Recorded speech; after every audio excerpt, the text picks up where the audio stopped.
There was an incendiary moment, Laura, at the Grammys that I have to point out because I think it's going to be important in the days ahead. The other night, a lot of people may have missed this. Unfortunately, the Recording Academy won't allow us to play it for you, but we can show you pictures. Rapper Lil Baby performed what he called The Big Picture. That's the name of the song. In it, actors dramatized a black man being shot by a pair of white cops. Then as Lil Baby rapped, "You can't fight fire with fire, I know, but at least we can turn up the flames." A man in the background threw a Molotov cocktail into a building which quickly burned. Now, Laura, this is really a kind of revolutionary fantasia set to music, teaching young people something really insidious, mainly that cops are wantonly killing young black men and that violence, even burning neighborhoods, is a legitimate form of protest, and it is not. Imagine if they'd shown a pro-life protester torching an abortion clinic as a good thing.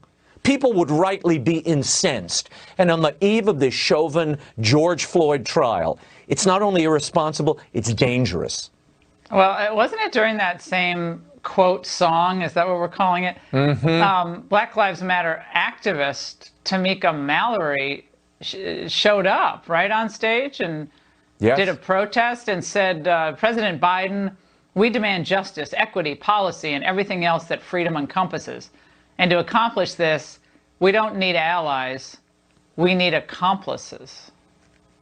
That is scary talk. It's scary talk, Lord. Look, this number could well be the soundtrack of the summer we're about to see. This is the soundtrack of burning your neighborhood and becoming an accessory, something we shouldn't be encouraging anybody to do.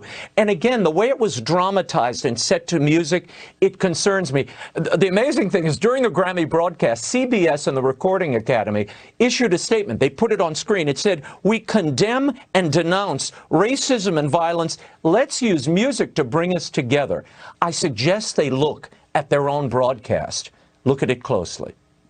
Raymond, okay, I thankfully missed the Grammys, so you watched it for me. Thank you. I suffered for you. Until you just showed that that photo, never seen it before. Unbelievable. Thank you, Raymond. And just yesterday, a man with no family at all to mourn him. He died after being set on fire, allegedly by two teenagers in New York's Rochester.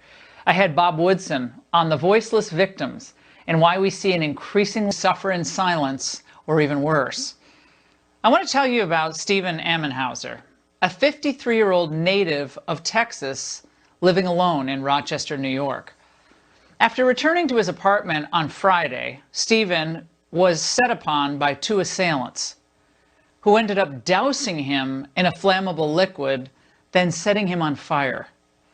He died in the hospital just yesterday, but the story gets even more tragic. He originally was adopted, and unfortunately there was no family in his life at the time of his death.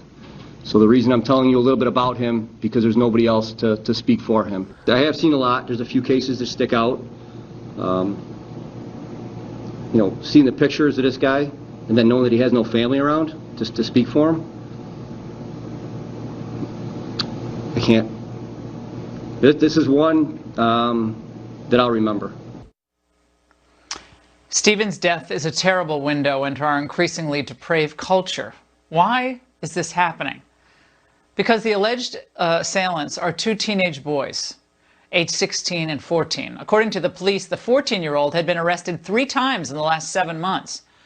Joining me now is Bob Woodson, civil rights activist, founder of the Woodson Center. Bob, the crime points to a more pervasive rot in our society, does it not? It really does, and it's unfortunate. Dr. King said that racism, for instance, isn't bad because it's visited upon blacks by whites. It's bad because it's evil, and we all must unite against evil. But we're not uniting against evil. When you talked about this poor man, well, there have been 68 blacks killed by other blacks since the death of George Floyd. The last one was a 7-year-old girl in Indianapolis shot to death in front of her mother. And he killed 3 other family members.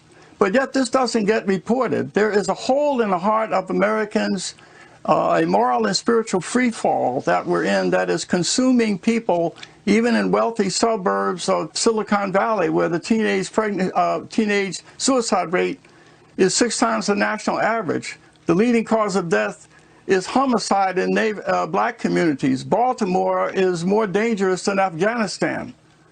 And low-income whites are dying in record numbers for drug overdoses. But we can't come together to address this free fall because that hole in the hearts of people being filled with hatred, and it's being filled with tribalism. And that's why it's important that for us to find a pathway to peace, we must confront those who would use and weaponize race to keep us from really addressing the fundamental problems facing us, and that is that moral and spiritual emptiness that is consuming people. There are pathways to peace, but we can't find it if we're kept apart because of race. Yeah, again, just so to recap this, a 14-year-old and a 16-year-old are in custody. Lighting a man on fire, and he died yesterday. He had no family. The man had no family. No one to go to a ceremony for him. I think people are trying to organize one for him. And Bob, the parents have been cited in one of these instances, one of the teens, for neglect and neglecting their children, leaving them in a hotel room alone. So there's a cycle here of it looks like absentee parenting, absentee fathers, which obviously doesn't excuse anything, but it does paint the picture of what's happening. And I know this is something you've written about extensively. Yeah, and there are solutions to it, and there are answers, but we won't find those answers if it doesn't fit if it has to fit a race narrative. If we have to use all of our time and energy consumed with using systemic racism.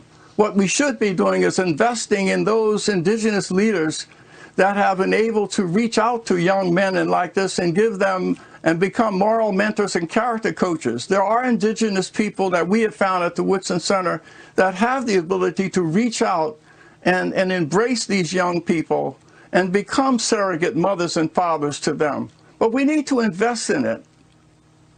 Bob, thank you so much tonight. This is a story that I saw this morning, and I haven't been able to stop thinking about it.